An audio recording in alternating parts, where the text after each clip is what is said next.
Good morning बच्चों।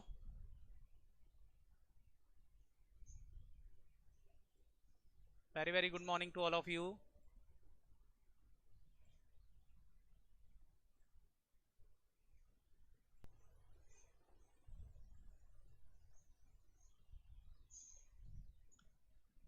क्या start हुआ था बेटा अपना ईसोप हमने स्टार्ट किया था, बोलो। Hello. Right, nice.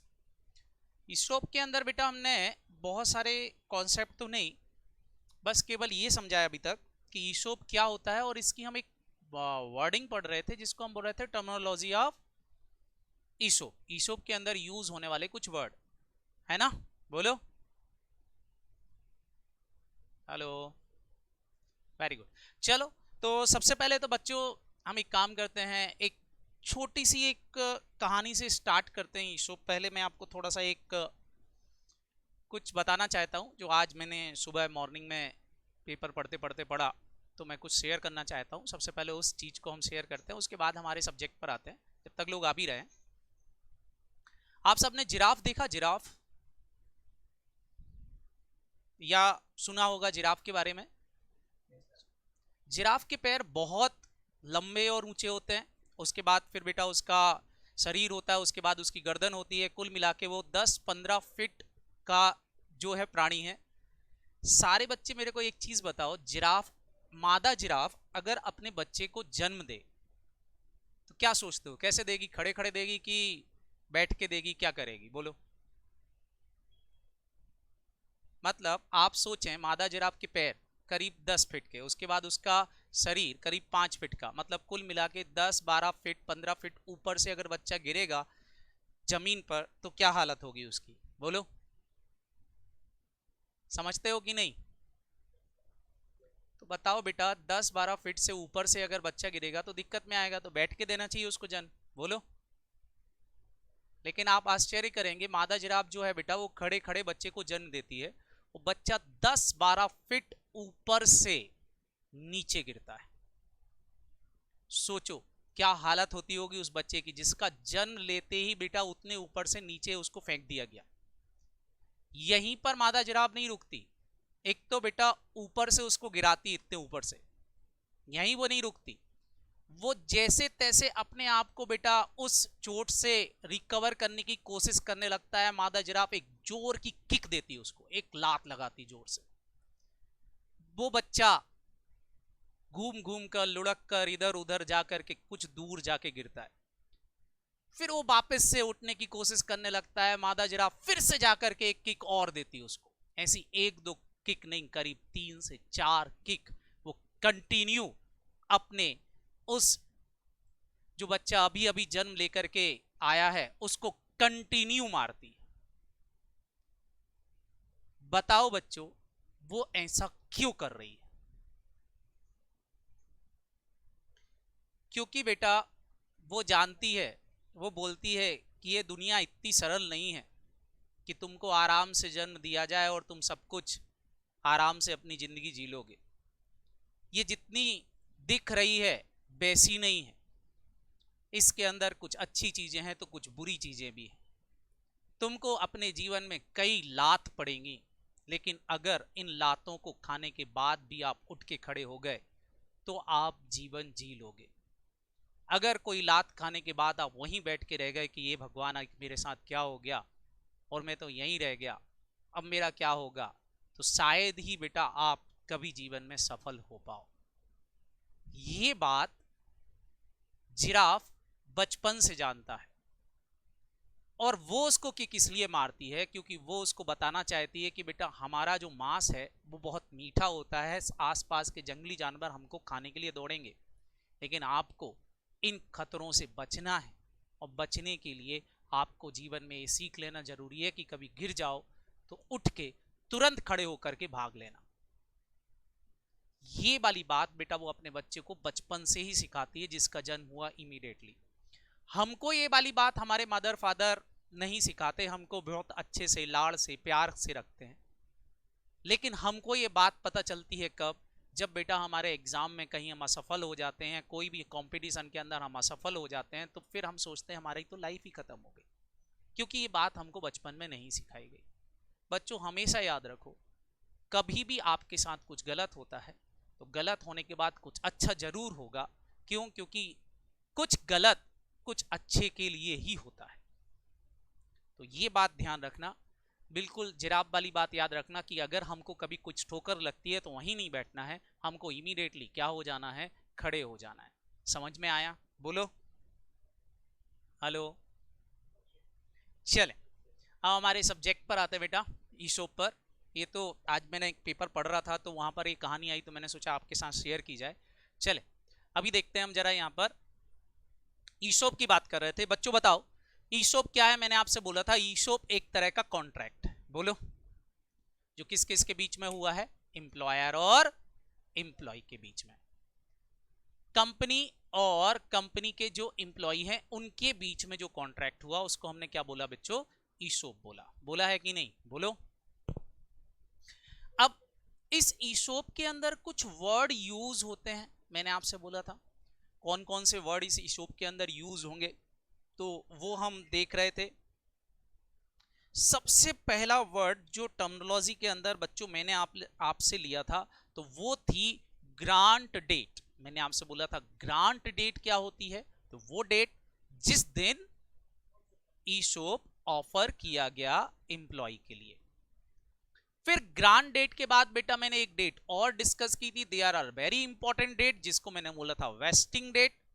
Wasting date क्या होगी? मैंने आपसे बोला था वो डेट जिस डेट पर एम्प्लॉय अपने शेयर्स लेने का अधिकार मिल गया, मतलब वो राइट एक्सरसाइज हो गया है। वो डेट आपकी कौन सी डेट कहलाएगी बच्चों? मैंने आपसे बोला था वेस्टिंग डेट। इसके बाद बच्चों वेस्टिंग डेट के बाद की बात करें बेटा, इसके बाद की हम पॉइंट लें वेस्टिंग डेट के बाद की, तो फिर मैंने बोला था ग्रांट डेट से वेस्टिंग पीरियड की डेट, जिस पीरियड में उसको अपने ऑप्शन एक्सरसाइज करने का मौका नहीं मिलता है वो पीरियड कहलाता है वेस्टिंग पीरियड। इस वेस्टिंग पीरियड में उसको अपनी कुछ टर्म्स एंड कंडीशन फुलफिल करना पड़ती हैं। जो टर्म्स एंड कंडीशन उसको फुलफिल करना पड़ती हैं वो कहलाती हैं वेस्टिंग कंडीशन। वेस्टिंग कंडीशन दो तरह की होती है, मैंने आपसे बोला था, एक सर्विस बेस्ड भी हो सकती, परफॉर्मेंस बेस्ड भी हो सकती। सर्विस बेस्ड कंडीशन जो डाली जाती है वो एम्प्लॉय टर्नओवर रेशियो को रिड्यूस करने के लिए डाली जाती है ताकि एम्प्लॉय जॉब छोड़ के नहीं जाए, और एम्प्लॉय जॉब छोड़ के नहीं जाएगा तो कंपनी की रिक्रूटमेंट कॉस्ट बचेगी, ट्रेनिंग कॉस्ट बचेगी और भी कई लॉसेस से कंपनी बच जाएगी। परफॉर्मेंस कंडीशन इसलिए डाली जाती है ताकि कंपनी के अंदर एम्प्लॉय रुका भी रहे, साथ ही साथ अपने परफॉर्मेंस को इंक्रीज भी करे जिससे कंपनी के प्रॉफिट बढ़े। तो ये दोनों कंडीशन वेस्टिंग कंडीशंस कहलाती हैं। मैंने आपसे बोला था परफॉर्मेंस कंडीशन दो तरह की होती हैं, with market factor, without market factor. With market factor condition जो होंगी वो हमारे कोई काम की नहीं रहेंगी क्योंकि हम उनको प्रिडिक्ट नहीं कर सकते, लेकिन विदाउट मार्केट फैक्टर जो परफॉर्मेंस कंडीशन होती हैं हम उनको प्रिडिक्ट कर सकते हैं, समझ सकते हैं, इसलिए बेटा वो उन कंडीशन के हिसाब से ही हम अकाउंटिंग करेंगे। ये वाली बात भी हमने डील की थी। फिर मैंने आपको बताया था कि वेस्टिंग डेट के बाद एक पीरियड आपका स्टार्ट होता है, उस पीरियड के अंदर अंदर आपको अपने शेयर एक्सरसाइज करना पड़ते हैं। जिस पीरियड के अंदर आपको अपने शेयर एक्सरसाइज करना पड़ते हैं वो पीरियड आपका कहलाता है, मैंने आपसे बोला था कौन सा पीरियड कहलाएगा बच्चों? वो एक्सरसाइज पीरियड। जिस प्राइस पर आपको शेयर मिलेंगे, सस्ते में मिलेंगे, मार्केट प्राइस से कम पर मिलेंगे, वो प्राइस कहलाती है आपकी एक्सरसाइज प्राइस। इतनी बातें मैंने आपसे लास्ट टाइम पर डील की थी। मैंने इसको एक एग्जाम्पल से भी समझाया था कि एग्जाम्पल जो मैंने आपको लिया था यदि याद हो तो क्या एग्जाम्पल लिया था बच्चों? कि मैंने आपको एक एग्जाम्पल के अंदर बताया था कि जैसे आज आप अपने लिए कपड़े खरीदने गए हो और वहीं मार्केट के अंदर आपको पता चलता है कि कोई कपड़े सेल आउट कर रहा है और नियर फ्यूचर में सेल आने वाली है, तो आप इमीडिएटली क्या करोगे? तुरंत उसका पेमेंट नहीं करोगे, आप सेल का वेट करोगे कि चलो कपड़ों पर सेल लगने वाली तो तभी खरीदेंगे क्योंकि उस समय कपड़े सस्ते में मिलते हैं। तो आज आपको पता चला कि फ्यूचर में सेल लगने वाली है उस क्लॉथ पर, तो आज की डेट आपकी डेट कहलाती है ग्रांट डेट। फिर 15 दिन बाद मान लो वो सेल लगने वाली है तो 15 दिन का वो पीरियड जो होगा वो आपका होगा कौन सा? Vesting period. जिस दिन से सेल स्टार्ट होगी वो डेट कहलाएगी वेस्टिंग डेट। फिर जितने दिन के लिए सेल लगेगी वो पीरियड कहलाएगा एक्सरसाइज पीरियड, और उस पीरियड में जिस सस्ती प्राइस पर आपको कपड़े मिल रहे होंगे वो प्राइस कहलाएगी एक्सरसाइज प्राइस। ये कॉन्सेप्ट मैंने आपको इतना क्लियर कर दिया था। आई थिंक मैं मान के चल रहा हूं इतना सबको समझ में आ गया होगा, है ना बच्चों, बोलो। ओके, तो चलो अब हमारे कॉन्सेप्ट को हम आगे बढ़ाते हैं ताकि हमको और क्लियरिटी मिले। सबसे पहले बच्चों इसमें से मेरे कुछ एक क्वेश्चन का आंसर दो पहले। तो इसमें से कितने बच्चे हैं जो एक बार ईसोप ये चैप्टर पढ़ चुके हैं? मैं उनसे एक क्वेश्चन पूछूंगा, किसी ने पहले कभी पढ़ा ये चैप्टर? ईमानदारी से बताओ, किसी ने पहले कभी कहीं भी ये चैप्टर पढ़ा है? कंपनी लॉ के अंदर थोड़ा बहुत रेफरेंस पढ़ा है, वेरी गुड बेटा। तो मैं आपको यहां ये बताना चाहता हूं मोस्ट ऑफ द टीचर इस चैप्टर में आपको अकाउंटिंग कराते समय ये बोलते हैं कि ये शेयर्स की अकाउंटिंग है या हम ईसोप शेयर्स पढ़ रहे हैं। बेसिकली जब भी बेटा ध्यान रखना, कुछ ऐसी अकाउंटिंग यहां हम सीख रहे हैं जो आपको फ्यूचर में काम आएगी, मतलब फाइनल लेवल पर आपको बहुत हेल्प करेगा ये चैप्टर समझने में भी और कई कॉन्सेप्ट को समझने में भी। अगर हमको एक वर्ड का मीनिंग क्लियर है, ऑप्शन, जब भी कोई कॉन्सेप्ट आप पढ़ते हो आगे भी पढ़ोगे, मतलब फ्यूचर में भी पढ़ोगे या आप किसी बुक के अंदर या फिर बेटा आप किसी पर्टिकुलर एक्सपर्ट व्यूज के लिए आप कुछ पढ़ोगे तो आपको कुछ एक वर्ड मिलता है ऑप्शन। ऑप्शन क्या है? What is option? किसको हम ऑप्शन बोलते हैं? चॉइस। हमारे पास बहुत सारी चॉइसेस होती हैं, अवेलेबल होती हैं, उसको हम ऑप्शंस बोलते हैं। तो बेसिकली ऑप्शन बेटा मैं आपसे बोल रहा हूं चॉइस तो है ही, बट ये अपने आप में एक असेट्स है। ऑप्शन क्या है? अपने आप में एक असेट्स है। असेट भी हो सकता है और लाइबिलिटी भी हो सकता है अगर आपने इस ऑप्शन का किसी के साथ कॉन्ट्रैक्ट कर लिया है तो ये असेट भी बन सकता है और क्या बन सकता है, फटाफट बोलो, लाइबिलिटी भी बन सकता है। तो हम जो यहां अकाउंटिंग सीखेंगे, जैसे आप यहां सीखने वाले हो बच्चों ईसोप की accounting, employee stock option accounting. तो बेसिकली यहां पर दो चीजें हैं, स्टॉक, स्टॉक का मतलब है शेयर, और यहां ऑप्शन भी है। ऑप्शन अपने आप में एक असेट्स है या लाइबिलिटी है, शेयर भी अपने आप में असेट्स या लाइबिलिटी हो सकता है। मतलब बेसिकली मैं आपसे यह बोलना चाहता हूं कि यहां पर अकाउंटिंग केवल एक कॉन्सेप्ट की नहीं है, यहां दो दो असेट की अकाउंटिंग हमको एक साथ करना है, क्योंकि शेयर एक अपने आप में एक अलग इंस्ट्रूमेंट्स है और ऑप्शन अपने आप में एक अलग इंस्ट्रूमेंट्स होता है, उसकी अकाउंटिंग अलग होती है। ऑप्शन को आप फील तो कर सकते हो लेकिन देख नहीं सकते, बस ये फर्क है, क्योंकि इट इज इंटेंजिबल, ये इंटेंजिबल होता है। जस्ट लाइक अ शेयर, जैसे शेयर्स मैंने किसी कंपनी के खरीदे हैं तो आप बोल सकते हो, फील कर सकते हो कि उस कंपनी में मेरी ओनरशिप है, लेकिन शेयर को हम देख नहीं सकते क्योंकि आजकल शेयर जो है वो डीमेट फॉर्म में है। पुराने समय में शेयर फिजिकल फॉर्म में होते थे, हम देख भी सकते हैं। ये बिल्कुल वैसा हो गया मेरे बच्चों, जैसे मैं एग्जांपल लूं आपसे कि आपके पास डेबिट कार्ड है, डेबिट कार्ड के अंदर 50,000 रुपीज जमा है। सारे बच्चे बताओ डेबिट कार्ड को देख करके आपको खुशी होगी कि नहीं, बोलो, क्योंकि उसके अंदर कितने रुपए जमा है, 10,000, जो आप फील कर पा रहे हो। लेकिन क्या किसी को वो 10,000 रुपए दिखा सकते हो आप कार्ड दिखा के कि इसके अंदर 10,000 है? हेलो, नहीं, आप फील कर रहे हो कि उसके अंदर 10,000 रुपए है, तो फिजिकल फॉर्म में नहीं है लेकिन फिर भी वो हमको एक खुशी दे रहा है कि हमारे पास ये चीज है।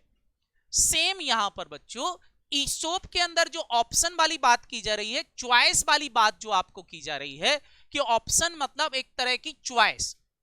चॉइस का अगर आपके पास किसी से कोई कॉन्ट्रैक्ट नहीं है तो इसकी कोई वैल्यू नहीं है, लेकिन इस चॉइस का अगर आपने किसी के साथ कॉन्ट्रैक्ट कर रखा है तो एक वैल्यूएबल बन जाता है, एक वैल्यू बन जाती है। सर कैसे वैल्यू बन जाएगी? अब वही बात बेटा मैं आपको समझाना चाह रहा हूं कि यहां पर एक वर्ड आ रहा है ऑप्शन। ऑप्शन का मतलब क्या है, ध्यान रखना, इसको शेयर मत समझना। ऑप्शन को क्या नहीं समझना है बच्चों, मैंने आपसे बोला शेयर्स। क्लियर? बोलो हेलो। ऑप्शन अलग चीज है, शेयर्स अलग चीज है। हमको दो अकाउंटिंग एक साथ ये गाइडलाइन सिखाएगा। शेयर्स की अकाउंटिंग कैसे होगी वो बताएगा, ऑप्शन की अकाउंटिंग कैसे होगी वो बताएगा। तो ऑप्शन का मतलब यहां पर क्या है? आपने बोला सर चॉइस, मैंने बोला बिल्कुल सही बच्चे, चॉइस है, लेकिन चॉइस विथ कॉन्ट्रैक्ट है। आपने एक कॉन्ट्रैक्ट किया है चॉइस के लिए। किस किस के बीच में चॉइस हो रही है बेटा? चॉइस चल रही है आपकी एम्प्लॉय के बीच में और कंपनी के बीच में। तो ऑप्शन जब भी अनाउंस किए जाते हैं बेटा, तो ऑप्शन जो होते हैं बेसिकली दो तरह के होते हैं। एक ऑप्शन जो होता है आपका वो कहलाता है बच्चों कॉल ऑप्शन, और एक कहलाता है पुट ऑप्शन। बेसिकली हमारे फाइनेंस की लैंग्वेज में, या मैं आपसे बोलूं अकाउंटिंग लैंग्वेज में, ऑप्शन दो तरह के होते हैं, एक होता है कॉल और एक होता है पुट। ध्यान रखना, कॉल और पुट जो है वो बेसिकली शेयर्स नहीं है, it is a value of option. ये हमारी वैल्यू ऑफ ऑप्शन है। सर इसमें क्या होगा कॉल और पुट के अंदर? बिल्कुल बच्चों ध्यान से सुनना, कॉल और पुट के अंदर क्या होता है। कॉल का मतलब पहले तो लिख लें बेटा, राइट टू बाय, मतलब जहां पर आपको कोई चीज खरीदने का ऑप्शन दिया जा रहा है कि आपको ये चीज खरीद सकते हो। सर पुट का मतलब क्या है? यहां पर पुट का मतलब होता है बेटा राइट टू सेल, कि मैं कोई चीज बेचने का अधिकार दे रहा हूं किसी को। तो दो वर्ड मैंने आपसे बोले, फटाफट बोलो क्या क्या? पुट और कॉल। अब बच्चों इसको समझाने के लिए मैं एक एग्जांपल लूंगा ताकि आपको ये कॉल ऑप्शन और पुट ऑप्शन या ऑप्शन की वैल्यू समझ में आए। तो सबसे पहले तो आप अपनी कॉपी में लिखेंगे option is a derivative instruments. Option is a derivative instrument. Option एक डेरिवेटिव इंस्ट्रूमेंट्स होता है। सबसे पहले तो अपनी कॉपी के अंदर नोट डाउन कर लो, option is a derivative instruments, एक डेरिवेटिव इंस्ट्रूमेंट्स है। अब सारे बच्चे बोलेंगे डेरिवेटिव क्या वर्ड जोड़ दिया सर आपने, एक ऑप्शन के साथ में डेरिवेटिव वर्ड बोल दिया। बिल्कुल बच्चों, सबसे पहले तो डेरिवेटिव का मतलब समझो। डेरिवेटिव मतलब कोई एक ऐसी चीज जिसकी अपने आप में कोई वैल्यू नहीं है, लेकिन उसको किसी के साथ जोड़ दिया जाए तो उसकी वैल्यू बन जाती है। जैसे फॉर एग्जाम्पल, मैं एक छोटा सा एग्जाम्पल ले रहा हूं तो आपको समझाने के लिए, कि मान लो आपके पास हेलो बेटा ऋषि, आपके यहां से बार बार आवाज आ रही है, ध्यान से समझे। मैंने आपसे बोला ऑप्शन का मतलब यहां पर क्या है, एक डेरिवेटिव इंस्ट्रूमेंट है। अब डेरिवेटिव इंस्ट्रूमेंट को समझना। जैसे मैं आपसे बोलूं बेटा मैंने एक कार का इंश्योरेंस करवाया। किसका करवाया? फटाफट बोलो। कार का। हेलो, किसका इंश्योरेंस करवाया बच्चों? कार का। सारे बच्चे मेरे को बताएंगे जी। मैंने बोला option is a derivative instruments. Option एक डेरिवेटिव इंस्ट्रूमेंट्स है। आप खाली एक डेरिवेटिव इंस्ट्रूमेंट्स लिख लें, अभी डेरिवेटिव को हम समझ रहे हैं, क्लियर? उसके बाद मैं डिफाइन कर रहा हूं। सारे बच्चे देखें, मैंने एक कार का इंश्योरेंस करवाया। सारे बच्चे बताओ, कार का इंश्योरेंस करने के लिए मैंने प्रीमियम पे की होगी, बोलो। दूसरी इंपॉर्टेंट बात, उनने आपको क्या दिया? एक लेटर पर लिख करके कुछ दिया कि अगर कार का एक्सीडेंट होता है, कार में कोई डैमेज होता है, तो आप क्लेम कर सकते हो, बोलो। तो बेसिकली आपका और इंश्योरेंस कंपनी का इस कागज पर एक कॉन्ट्रैक्ट हो गया कि नहीं? बोलो हेलो। अब जल्दी से मेरे को बच्चों ये बताओ, इस कागज की पहले कोई वैल्यू थी क्या? इस पेपर की कोई वैल्यू थी क्या? नहीं, बेकार था। लेकिन अब इसके ऊपर पॉलिसी का जो कॉन्ट्रैक्ट लिख दिया गया, क्या उसकी वैल्यू हो गई? अच्छा, ये पॉलिसी की वैल्यू भी डिपेंड करेगी कि कार कौन सी आपकी। मैं बोलूं कार आपकी मारुति 800 है और एक बंदे के पास फरारी है। सारे बच्चे बताओ, इंश्योरेंस पॉलिसी में इस कागज की वैल्यू किस पे डिपेंड कर रही है? कार पर, कि कार कौन सी है? सारे बच्चे बताओ। मैं बोलूं फरारी है, तो सारे बच्चे बताओ क्या ये कागज बहुत ज्यादा इंपॉर्टेंट हो जाएगा? और अगर मैं बोलूं कि मारुति 800 है, तो सारे बच्चे बताओ क्या ये उतना इंपॉर्टेंट रहेगा? नहीं। तो बताओ, इसकी पहले तो कोई वैल्यू नहीं थी, लेकिन इसको एक असेट के साथ मैंने लिंक कर दिया, तो इसकी वैल्यू क्या हो गई? इंपॉर्टेंट हो गई। पहले एक कागज मेरे लिए 1 रुपए 2 रुपए का था, रद्दी था, फालतू था, लेकिन मैंने इस पे कॉन्ट्रैक्ट कर लिया इंश्योरेंस कंपनी के साथ, जिसके कारण से इसकी वैल्यू हो गई। अब वैल्यू भी डिपेंड कर रही है किस पर, इसके साथ जुड़ी हुई किसी एक चीज पर। वो चीज क्या है, फटाफट बोलो। कार। कार की वैल्यू ज्यादा तो पॉलिसी की वैल्यू भी ज्यादा, क्योंकि इसका प्रीमियम ज्यादा दिया होगा आपने। कार की वैल्यू कम तो प्रीमियम की वैल्यू भी क्या हो गई, कम। तो बेटा ये जो पॉलिसी है ये भी आपकी एक असेट है और कार भी एक असेट है। बात समझ में आ रही कि नहीं, बोलो हेलो। तो बताओ बच्चों, आप अकाउंटिंग करते समय दो अकाउंटिंग करते थे, किस किस की? कार की अकाउंटिंग अलग करते हो, पॉलिसी की अकाउंटिंग अलग करते हैं। तो मेरे बच्चों कि आपके पास यहां पर इस कॉन्ट्रैक्ट में हुआ क्या है, आपको एक ऑप्शन मिल गया है। ऑप्शन क्या, कि अगर कार का एक्सीडेंट हुआ तो इंश्योरेंस कंपनी से क्लेम ले सकते हो, आप इंश्योरेंस कंपनी के पास जाके पैसा ले सकते हो। तो ये आप इसको क्या ट्रीट कर रहे हो, एज असेट, कि मेरे पास एक पॉलिसी है, असेट्स है।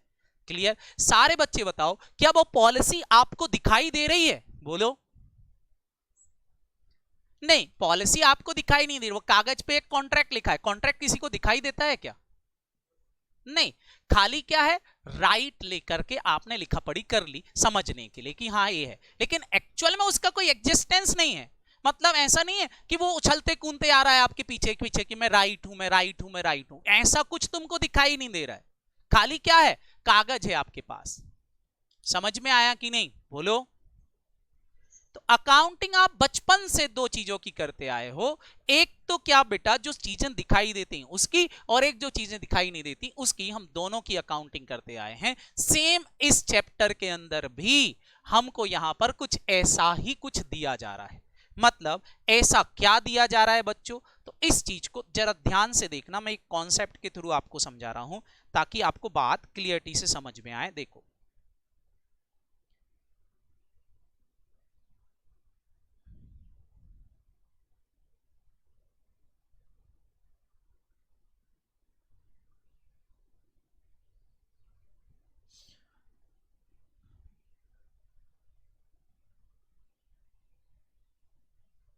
देखो मैंने क्या किया, एम्प्लॉय के साथ कंपनी ने क्या किया है बच्चों, कॉन्ट्रैक्ट कर लिया है।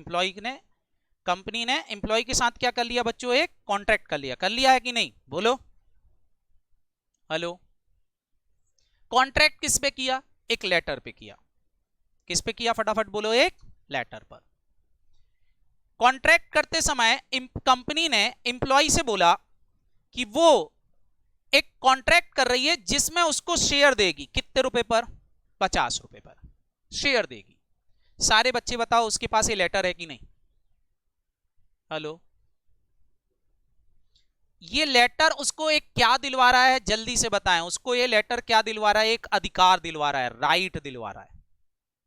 क्या दिलवा रहा, फटाफट बोलो, एक राइट, अधिकार, कि तेरे को शेयर्स मिलेंगे। सारे बच्चे बताओ क्या ये लेटर इंपॉर्टेंट है?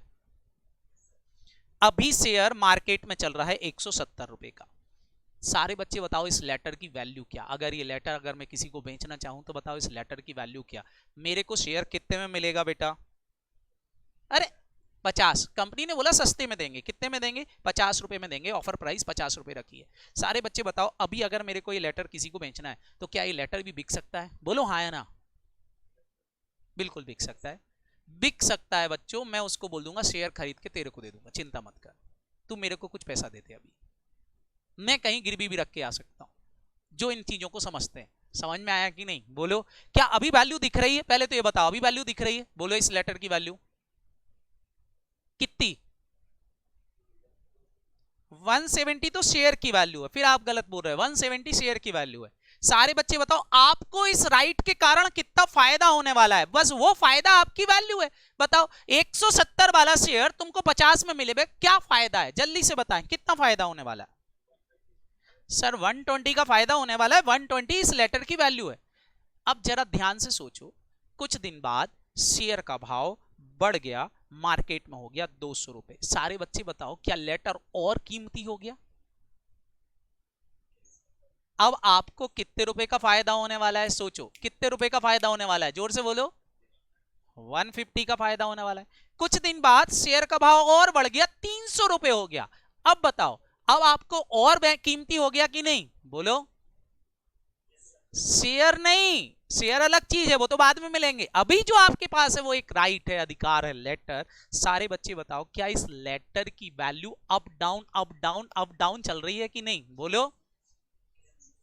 सारे बच्चे मेरे को एक चीज बताएं, इस लेटर की वैल्यू किस पे डिपेंड कर रही है? जैसे कि मैं बोल रहा था पॉलिसी की वैल्यू कार पे डिपेंड कर रही है, वैसे इस ऑप्शन कॉन्ट्रैक्ट लेटर की वैल्यू किस पे डिपेंड कर रही है? फटाफट बोलो। शेयर की वैल्यू पर। तो शेयर की वैल्यू बढ़ी तो लेटर की वैल्यू बढ़ी, शेयर की वैल्यू डाउन हो गई, मान लो मैं बोलूं ये शेयर हो गया 80 रुपए का। अब बताओ बच्चों, क्या वैल्यू डाउन हो जाएगी आपके कॉन्ट्रैक्ट की? बोलो। तो बताओ बेटा, क्या एक असेट है या दो असेट्स हैं? पहले तो ये मेरे को बताओ, यहां दो असेट की बात हो रही कि एक? शेयर, शेयर मिलेगा वो एक अलग असेट है। ऑप्शन कॉन्ट्रैक्ट जो आपके पास है वो एक अलग असेट हो गई, क्योंकि इसकी वैल्यू भी अप डाउन हो रही है। किस पे डिपेंड कर रही है बेटा? शेयर्स की वैल्यू पर। समझ में आ रहा है कि नहीं? क्या बेटा? बिल्कुल बेटा, कॉन्ट्रैक्ट की वैल्यू जीरो हो जाएगी। तो इसी को डेरिवेटिव बोलते हैं। डेरिवेटिव का मतलब अब समझना, डेरिवेटिव क्या है? डेरिवेटिव मतलब एक ऐसा इंस्ट्रूमेंट, एक ऐसा कॉन्ट्रैक्ट जिसकी अपनी कोई वैल्यू नहीं होती, लेकिन उसकी वैल्यू डिपेंड करती है एक अंडरलेइंग असेट्स पर। किस पर डिपेंड करती है? मैंने क्या बोला? एक अंडरलेइंग असेट पर, जो उसके साथ लिंकेड है, जो उसके साथ क्या किया गया है? फटाफट बोलो। लिंक किया गया है, उस पर डिपेंड करती है। उसी को बोलते हैं बेटा डेरिवेटिव इंस्ट्रूमेंट्स। तो हमारे अकाउंट के अंदर डेरिवेटिव की अकाउंटिंग अलग होती है और बाकी असेट्स और लाइबिलिटी की अकाउंटिंग अलग होती है। तो यहां बेटा ऑप्शन कॉन्ट्रैक्ट जो है वो बेसिकली आपके लिए एक डेरिवेटिव का काम कर रहा है। तो डेरिवेटिव में बताओ बच्चों, डेरिवेटिव में खुद की वैल्यू नहीं होती, लेकिन उसकी वैल्यू किस पे डिपेंड करती है? सारे बच्चे जल्दी से बताएं, उसकी वैल्यू किस पे डिपेंड करती है? एक अंडरलेइंग असेट्स पर। समझ में आया? बोलो। एक और एग्जांपल ले रहा हूं छोटा सा, सारे बच्चे बताओ, मिल्क से कर्ड बनता है, दही बनता है कि नहीं? बोलो। सारे बच्चे बताओ, अगर मिल्क का भाव बढ़ा तो उससे रिलेटेड चीजें जो बनती हैं उनका भाव बढ़ जाएगा कि नहीं? अच्छा, मिल्क के भाव गिर गए तो उनके भी भाव क्या हो जाते हैं? कम हो जाएंगे। तो बताओ, मैं आपसे बोलूं मिल्क से बनने वाले सारे प्रोडक्ट, जितने भी प्रोडक्ट हैं, वो सब क्या है? फटाफट बोलो। डेरिवेटिव है। किसके? मिल्क के। मिल्क की अकाउंटिंग अलग होती है, उनकी अकाउंटिंग अलग होती है कि नहीं? बोलो।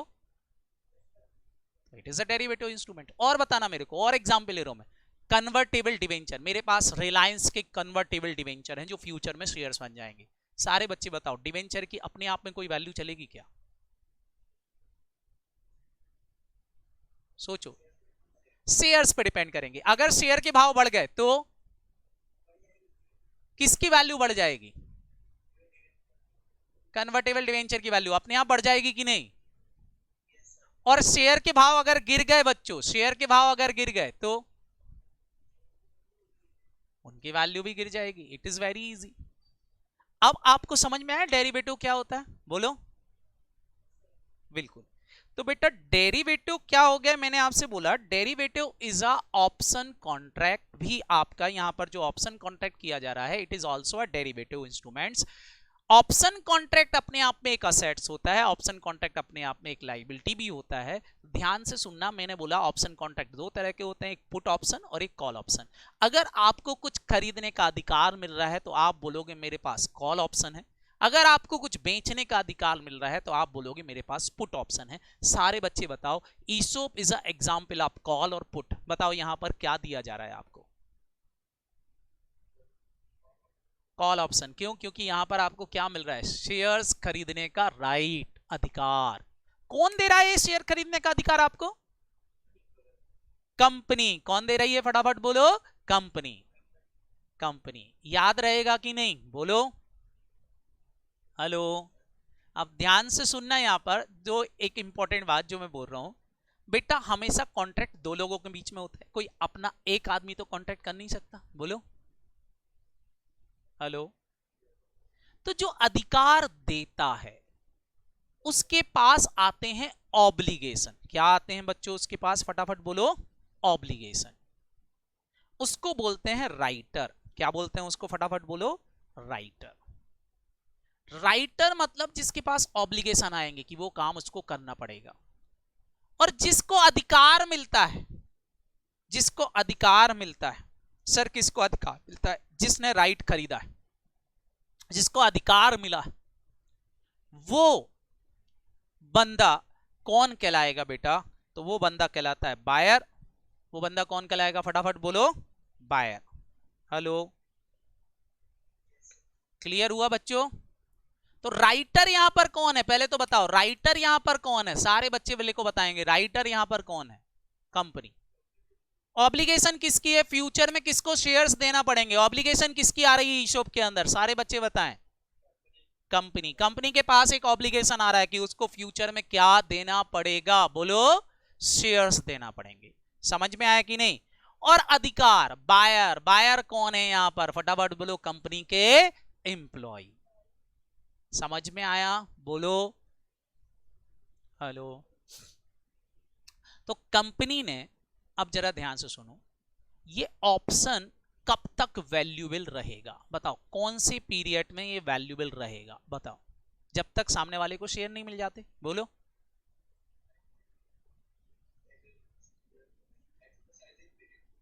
नॉट एक्सरसाइज पीरियड में तो उसको शेयर मिल जाएंगे बच्चे। कौन से पीरियड में उसको शेयर नहीं मिलेंगे, वो कौन से पीरियड में कॉन्ट्रैक्ट देख करके और शेयर की वैल्यू मिलाता रहेगा, कौन से पीरियड में, बोलो। वेस्टिंग पीरियड में, बिल्कुल मेरे बच्चे। तो कंपनी जब अकाउंटिंग करेगी तो ऑप्शन की अकाउंटिंग करेगी वेस्टिंग पीरियड में, और शेयर की अकाउंटिंग कब करेगी, फटाफट बोलो, एक्सरसाइज पीरियड। तो ऑप्शन की अकाउंटिंग जो कंपनी की चलेगी वो चलेगी बेटा वेस्टिंग पीरियड के अंदर, और शेयर्स की अकाउंटिंग कौन से पीरियड में होगी, एक्सरसाइज पीरियड के अंदर। तो ध्यान रखना यहां हम दो अकाउंटिंग करेंगे, एक ऑप्शन की और एक शेयर की। शेयर की अकाउंटिंग तो करूंगा जब मैं शेयर दूंगा, शेयर कब दूंगा, एक्सरसाइज पीरियड में, तो वहां जाके मैं शेयर की अकाउंटिंग करूंगा। लेकिन अभी कंपनी को वेस्टिंग पीरियड में इस ऑप्शन की अकाउंटिंग करना है, क्योंकि ऑप्शन एक अपने आप में असेट्स और लायबिलिटी है। पहले तो मेरे को बताओ बच्चों, कंपनी के लिए इस पीरियड में क्या है, ऑप्शन असेट्स बन रहा है कि लाइबिलिटी बन रहा है, जरा मेरे को ये बताओ। लाइबिलिटी है, क्योंकि कंपनी राइटर है, और कंपनी राइटर है तो उसके लिए लाइबिलिटी है, तो ऑप्शन की अकाउंटिंग कंपनी अपनी बुक्स में लाइबिलिटी की तरह करेगी। समझ में आ रहा है कि नहीं, बोलो।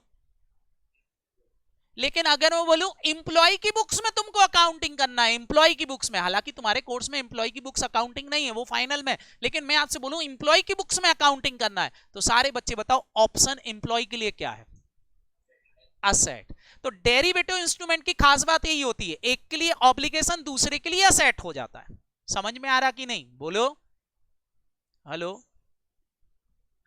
जैसे इंश्योरेंस पॉलिसी आपके लिए असेट है, बट इंश्योरेंस कंपनी के लिए तो लाइबिलिटी है कि कल को क्लेम मांगने जाओ तो देना पड़ेगा इंश्योरेंस कंपनी को, बोलो। तो सेम यहां पर भी वही चीज हो रही है बेटा, एक के लिए असेट दूसरे के लिए है, फटाफट बोलो, लाइबिलिटी। समझ में आया कुछ, बोलो।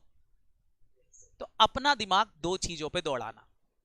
ये बेटा बहुत कम टीचर होते हैं, मैक्सिमम टीचर तो आपको क्या करते हैं बेटा, शेयर की अकाउंटिंग पढ़ा देंगे। आप किसी भी अपने पुराने स्टूडेंट से पूछना कभी ईशॉप के बारे में, बोलेंगे हाँ शेयर की अकाउंटिंग करते हैं उसमें। उनसे पूछना केवल शेयर की, बोलेंगे हाँ शेयर की।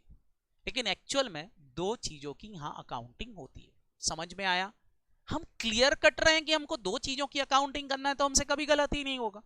गलत कब होता है, जब हम लेस ऑफ नॉलेज के कारण हम अकाउंटिंग करना चालू कर देते हैं, तो हमारा काम डिस्टर्ब हो जाता है। तो अब बच्चों मैंने एक और वर्ड आपको सिखा दिया यहां पर, ईशॉप के अंदर आने वाला एक वर्ड ऑप्शन। सारे बच्चे बताओ ऑप्शन का मतलब क्या हो गया, फटाफट फटाफट बताएं। ऑप्शन मतलब क्या है, ऑप्शन मतलब it is a derivative instrument, और डेरिवेटिव इंस्ट्रूमेंट में कौन सा, राइट टू बाय, जिसमें आपको राइट टू बाय कुछ खरीदने का अधिकार मिल रहा है, that means call option, that means call option. Clear, बोलो। तो लिख लें option means call option of, option means call option, लिख लिया, बोलो हेलो। ऑप्शन का मतलब क्या है यहां पर, call option. That means right to buy of share, right to buy of share, जिसमें आपको एक अधिकार है कि फ्यूचर में आपको क्या मिलेंगे, फटाफट बोलो, शेयर मिलेंगे। क्लियर, हेलो, आगे लिखें share is a underlying assets. यहां पर शेयर क्या है, फटाफट बोलो, एक अंडरलिंग असेट्स है। अंडरलिंग असेट्स से मतलब सारे बच्चे बताएं, इसका मतलब शेयर एक अंडरलिंग असेट्स है, इसका मतलब that means option value dependent on shares value. समझ में आ रहा कि नहीं, ऑप्शन की वैल्यू किस पे डिपेंड करेगी, फटाफट बोलो, शेयर्स की वैल्यू पर। समझ में आया बच्चों, बोलो हेलो। बहुत कम होते हैं बच्चे जो ऑप्शन का मीनिंग समझ पाते हैं। सीए फाइनल के अंदर भी ऑप्शन पढ़ाया जाएगा, अलग अलग टीचर अलग तरीके से पढ़ाएंगे, लेकिन हाँ ऑप्शन की वैल्यू समझना बहुत मुश्किल हो जाती है, क्योंकि हमको वो चीज दिखाई नहीं देती, हम उसको फील करते हैं। बिल्कुल वैसा है जैसे आपकी मदर आपसे प्यार करती है, लव। सारे बच्चे बताओ क्या लव दिखाई देता है, लेकिन उसको फील करते हो कि नहीं? सेम यहां पर है, ऑप्शन किसी को दिखाई नहीं देते, और जब जो चीज दिखाई नहीं देती केवल फील होती है ना, तो उसकी अकाउंटिंग करना मतलब बहुत मुश्किल काम, लोगों को बहुत डिफिकल्ट लगता है। लेकिन अगर वो चीज एक बार समझ में आ गई कि फीलिंग वाली चीज की भी अकाउंटिंग होती है, तो फिर आपको बेटा ये चैप्टर बहुत इजी लगेगा, और बाकी सब्जेक्ट भी आपको बहुत इजी लगने लगते हैं। समझ में आया, क्लियर? तो मैंने एक वर्ड सिखा दिया, ऑप्शन। सर और कौन से वर्ड आने वाले हैं इसके अंदर, लिखें नेक्स्ट वर्ड आपका बेटा स्टॉक। सारे बच्चे अब स्टॉक की वैल्यू तो बता सकते हैं, मैं बताऊंगा ही नहीं, आप बता देंगे। What is stock? स्टॉक मतलब क्या, जल्दी से बताएं मेरे बच्चों, स्टॉक मतलब क्या? ऑप्शन मतलब एक अलग असेट है, स्टॉक का मतलब क्या है, अंडरलाइंग असेट। स्टॉक मतलब यहां पर क्या है, शेयर। लिखें बेटा स्टॉक मतलब क्या है, यहां पर लिखें stock means bunch of shares. यहां पर बंच ऑफ शेयर्स की बात होगी, एक पूरे बंच या लॉट की बात होगी। एक आध शेयर देने से एम्प्लॉय को फायदा नहीं होगा। मैं एम्प्लॉय से बोलूं तेरे को एक शेयर दूंगा, बोलेगा फालतू, 10-20 रुपए में क्या होता है, क्या करेगा, फटाफट बोलो। एक पूरा बंच देने की बात की जाएगी कि 100 शेयर देंगे, 500 शेयर देंगे, 1000 देंगे, 5000 शेयर देंगे। तो स्टॉक का मतलब यहां पर है बेटा बंच ऑफ शेयर या लॉट ऑफ शेयर्स। क्लियर, बोलो हेलो। एक और वर्ड आ रहा है बच्चों, एम्प्लॉय, वो भी लिख लें। एम्प्लॉय का मतलब क्या है यहां पर, व्हाट इज एम्प्लॉय? एम्प्लॉय किसको एम्प्लॉय मानेंगे? सारे बच्चे बताओ, नॉर्मल डेफिनेशन में डायरेक्टर को एम्प्लॉय मानते हैं क्या? नॉर्मल डेफिनेशन में नहीं बेटा, कभी भी कंपनीज एक्ट के अंदर कहीं भी आपको एम्प्लॉय की डेफिनेशन पढ़ाई जाएगी तो लिखा रहेगा director promoters not a employee of a company. Company के एम्प्लॉय ना तो डायरेक्टर्स होते हैं ना प्रमोटर्स होते हैं, क्योंकि he is a supreme authority of company, company के डिसीजन मेकर होते हैं, इन्हीं के हिसाब से तो कंपनी चलती, तो ये तो कंपनी के ऑनर्स में गिने जाते हैं, तो ये कभी कंपनी के एम्प्लॉय नहीं होते। बट इस सेक्शन के लिए आप लिखेंगे एम्प्लॉय का मतलब यहां पर क्या है, all employ of a company including directors, including directors मतलब कंपनी के डायरेक्टर्स भी कंपनी के एम्प्लॉय माने जाएंगे। मतलब अगर शेयर दिए जाने की बात चल रही है तो कंपनी के एम्प्लॉय को भी क्या दिए जाएंगे, फटाफट बोलो, डायरेक्टर्स को भी क्या दिए जाएंगे, शेयर्स दिए जाएंगे। क्या ये बात याद रहेगी, बोलो सर। ये डेफिनेशन कहां लिखी है? ये डेफिनेशन लिखी है बेटा आपके रूल 12 अब company share capital debenture rule 2014 के अंदर ये डेफिनेशन हमको मिलती है कि एम्प्लॉय का मतलब क्या है यहां पर। तो ये देखें, एम्प्लॉय का मतलब लिखा है employee to whom the issued may be issued, बोल रहे हैं for the purpose of above statement word employee. Employee का मतलब क्या है, तो बोल रहे हैं employee means a permanent employee of a company who have working in India और आउटसाइड इंडिया। एक परमानेंट एम्प्लॉय जो कंपनी के अंदर काम कर रहा है, चाहे वो इंडिया के अंदर कर रहा हो, चाहे वो आउटसाइड इंडिया के अंदर कर रहा हो, और a director of a company के डायरेक्टर, बट ध्यान रखना, बट एक्सक्लूडिंग इंडिपेंडेंट डायरेक्टर, लेकिन इंडिपेंडेंट डायरेक्टर को यहां कंसीडर नहीं किया गया। तो दो बातें ध्यान रखें। एम्प्लॉय का मतलब यहां पर क्या है? एम्प्लॉय का मतलब है बेटा, पहली बात तो वो परमानेंट एम्प्लॉय हो। जैसे मैं आपसे बोलूं, आप बेटा अभी क्या करने जाओगे? आर्टिकलशिप करने जाओगे। बताओ बच्चों, आर्टिकलशिप जब आप करने जाते हो तो क्या आप एम्प्लॉय हो?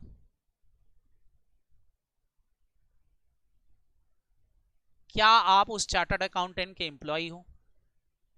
नहीं, यू आर एन ट्रेनी, आप ट्रेनी हो, नॉट एन एम्प्लॉय। क्लियर? बोलो। तो अगर आपका चार्टर्ड अकाउंटेंट कोई कंपनी है, फर्म है, और वो ईसोप इशू ला रही है, तो क्या आपको भी शेयर्स लेने का अधिकार मिलेगा?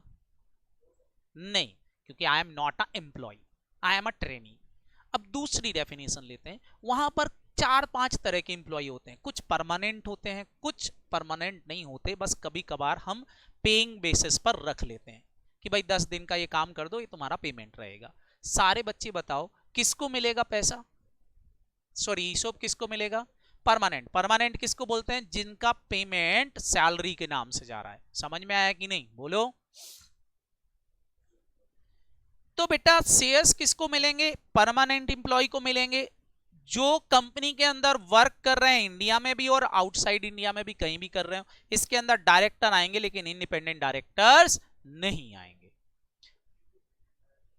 इंडिपेंडेंट डायरेक्टर बेटा आप कंपनीज एक्ट के अंदर पढ़ोगे, एक नई पोस्ट है जिसके अंदर बेटा आपको एक पर्सन को ऑथोराइज अपॉइंट करना पड़ता है अपनी कंपनी के अंदर, जो बेसिकली सारी चीजों को देखता है पब्लिक के बिहाफ पर। ये बेसिकली कंपनी का शेयर होल्डर भी नहीं होता, एक पूरा इंडिपेंडेंट बॉडी होता है। इसकी भी एक एग्जाम होती है बेटा, अगर आप पास कर लेते हो वो एग्जाम, तो आप किसी भी कंपनी के इंडिपेंडेंट डायरेक्टर बन सकते हो। समझ में आया? बोलो। बिल्कुल चार्टर्ड अकाउंटेंट्स के जैसा ही होता है। ये वॉच करता है, देखता है कि डिसीजन सही लिए जा रहा है कि नहीं लिए जा रहा है, बाकी इसकी कोई मतलब नहीं होता। Clear? Hello? Third party clear है बच्चों? हेलो? तो ये थर्ड पार्टी होता है, इसलिए इसको शेयर्स नहीं दिए जाएंगे, बाकी को दिए जाएंगे जो कंपनी के एम्प्लॉय है। ये कौन अपॉइंट करता है बेटा? Independent director. Independent directors appoint करने के लिए बेटा अथॉरिटीज हैं, वो लोग अपॉइंट करते हैं। इनकी एक पूरी बॉडी बनी हुई है, जैसे हमारे सीए की बॉडी है, वैसे ही इंडिपेंडेंट डायरेक्टर को लेकर के पूरा पूरी की पूरी एक बॉडी बनाई गई है, उसकी बॉडी कॉर्पोरेट है, उसके अंदर ही बेटा ये सारी चीजें अपॉइंट करने के लिए पोर्शंस होते हैं कि किसको अपॉइंट करना है, किसको नहीं करना है। मैंने आपसे बोला ना, आपको एक एग्जाम पास करना है, आप पास कर गए तो आप किसी भी कंपनी के इंडिपेंडेंट डायरेक्टर अपॉइंट हो सकते हो। समझ में आया? क्लियर? हेलो?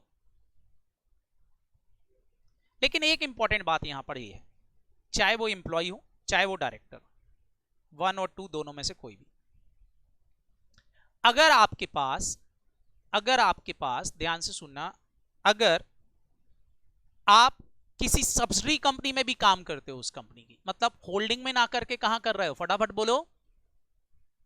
सब्सिडरी में काम कर रहे हो, या उसकी एसोसिएशन और ज्वाइंट कंपनी में काम कर रहे हो, तो आप भी बेटा एम्प्लॉय की कैटेगरी में आ जाओगे, अगर होल्डिंग कंपनी ने क्या किए हैं? फटाफट बोलो। शेयर ऑफर किए हैं। क्लियर? हेलो? लेकिन यहां एक इंपॉर्टेंट बात बोलते हैं कि एम्प्लॉय जो प्रमोटर्स हैं, अगर कोई प्रमोटर्स कंपनी का एम्प्लॉय है तो वो एम्प्लॉय की डेफिनेशन में नहीं आएगा, मतलब प्रमोटर्स को कभी भी ईसोप वाले शेयर्स नहीं मिलेंगे। अब आप बोलोगे क्यों? सारे बच्चे बताओ, क्या प्रमोटर कभी अपनी कंपनी छोड़ के जाएंगे? नहीं। रतन टाटा से बोले तुम टाटा छोड़ दो, छोड़ेगा क्या वो? नहीं। प्रमोटर, इनको रोक के रखने की जरूरत नहीं, तो अपने आप रुके हुए हैं, तो इनको तो बेटा ईसोप का से कोई मतलब ही नहीं रहना चाहिए। क्लियर? दूसरी बात बोलते हैं, ऐसे डायरेक्टर्स जिसने खुद ने या अपने रिलेटिव के through directly indirectly more than 10% share पहले से ले रखे हैं, मोर देन 10% शेयर पहले से ले रखे हैं, तो ऐसे डायरेक्टर को भी क्या नहीं मिलेंगे? फटाफट बोलो। ईसोप वाले शेयर्स नहीं मिलेंगे। अब एग्जाम में मान लो क्वेश्चन एक फ्रेम किया, अच्छा क्वेश्चन अगर मैं फ्रेम करूं, मैं बोलूंगा 500 परमानेंट एम्प्लॉय है, 200 परमानेंट एम्प्लॉय नहीं है, 20 डायरेक्टर हैं जिनके पास 10% से ज्यादा शेयर होल्डिंग है और 15 डायरेक्टर हैं जिनके पास 10% से कम होल्डिंग है। ऐसा मैं एक क्वेश्चन फ्रेम करूं और फिर आपसे बोलूं कि ईसोप बताओ किस किस को आएगा, तो क्या आप प्रॉपर्ली कैलकुलेट कर सकते हो कि नहीं, बोलो। तो अगर हमने एम्प्लॉय की डेफिनेशन नहीं पढ़ रखी हो तो हम सब जोड़ जाड़ के और देख के आ जाएंगे तो क्वेश्चन ही गलत हो जाएगा। तो एम्प्लॉय की डेफिनेशन पढ़ना बहुत जरूरी थी, इसलिए मैंने आपको एम्प्लॉय की डेफिनेशन भी बताई कि एम्प्लॉय का मतलब क्या है। क्लियर हुआ बच्चों?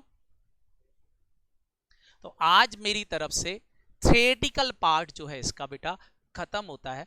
अब केवल जो हमको पढ़ना है वो है प्रैक्टिकल पार्ट इसका। बस थ्योरेटी के अंदर एक और पॉइंट जो मेरे को पढ़ाना है, क्या ऑप्शन लैप्स हो सकते हैं, बस ये और मेरे को पढ़ाना है। सारे बच्चे मेरे को बताएं क्या ऑप्शन लैप्स हो सकते हैं। बिल्कुल बच्चों, तो लिखो ऑप्शन लैप्स कब कब हो सकते हैं। पहली बात इन्होंने बोली, if wasting condition is not fulfil, अगर वेस्टिंग कंडीशन फुलफिल नहीं हुई तो ऑप्शन लैप्स हो जाएंगे, आपको कोई शेयर नहीं मिलेंगे, आपको कोई अधिकार नहीं मिलेगा, मतलब it is value zero. Value क्या हो जाएगी उसकी? जीरो, कोई मतलब नहीं है क्योंकि आपकी कंडीशन ही पूरी नहीं हुई। सारे बच्चे बताओ, एक तो हो गई आपकी ये कंडीशन नंबर 1 कि वेस्टिंग कंडीशन फुलफिल नहीं हुई, और बताओ और कब कब लैप्स हो सकते हैं। Very good, when option is not exercise during the exercise period. आपने एक्सरसाइज पीरियड के अंदर ऑप्शन एक्सरसाइज ही नहीं किया। जैसे आपके फादर ने आपसे बोला था 6 महीने के अंदर अंदर कार खरीदवा लेना, 8 महीने हो गए आपने कार का बोला ही नहीं पापा को, तो फिर कार नहीं मिलेगी। समझ में आया? बोलो हेलो। जैसे सेल, सेल 15 दिन के लिए लगी, सारे बच्चे बताओ सेल 15 दिन के लिए लगी है, आप 16वें दिन जाओ, प्रोडक्ट सस्ता मिलेगा? नहीं, आपके ऑप्शन एक्सरसाइज नहीं कर सकते आप। और बताओ बेटा, बिल्कुल हो गया, 2 कंडीशन तो आपको बिल्कुल सही बताई। और बताओ और कब कब लैप्स हो सकते हैं। In case of death of employee, बेटा एम्प्लॉय की डेथ हो जाए ड्यूरिंग द वेस्टिंग पीरियड, अगर वेस्टिंग पीरियड में एम्प्लॉय की डेथ हो गई है तो फिर ध्यान रखना, मैंने बोला during the vesting period, vesting period में अगर एम्प्लॉय की डेथ हो गई है तो ऑप्शन जीरो, ऑप्शन की वैल्यू भी क्या हो जाएगी, फटाफट बोलो, जीरो हो जाएगी। समझ में आया? बोलो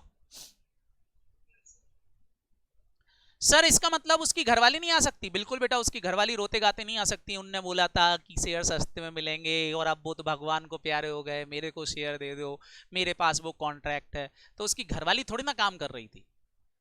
कंपनी क्या बोलेगी कि वेस्टिंग पीरियड में काम करके मिला होता तो शेयर तुमको मिल जाते, लेकिन वेस्टिंग पीरियड पूरा कंप्लीट करके नहीं गया है, इसलिए शेयर अवेलेबल नहीं होंगे।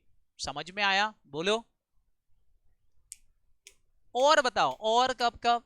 इन case of left the job during the vesting period, अगर एम्प्लॉय बेटा जॉब छोड़ के ही चला जाए during the vesting period, vesting period में एम्प्लॉय जॉब छोड़ के चला गया, कुछ समय बाद वापस आया और आके बोलता है सर सर उस दिन पी ली थी इसलिए ऐसा उल्टा सीधा लिख करके और मैं चला गया, आज मेरे को वापस रख लो, कंपनी ने वापस रख लिया। लेकिन सारे बच्चे बताओ क्या वो कंटिन्यू एम्प्लॉय रहा है ड्यूरिंग द वेस्टिंग पीरियड? ध्यान रखना, इंप्लॉय का कंटिन्यू रहना जरूरी है ड्यूरिंग द वेस्टिंग पीरियड। अगर वेस्टिंग पीरियड में वो कंटिन्यू इंप्लॉय रहता है तो ही उसको शेयर्स लेने का अधिकार होगा, नहीं तो उसको शेयर्स लेने का अधिकार नहीं होगा। समझ में आया? क्लियर?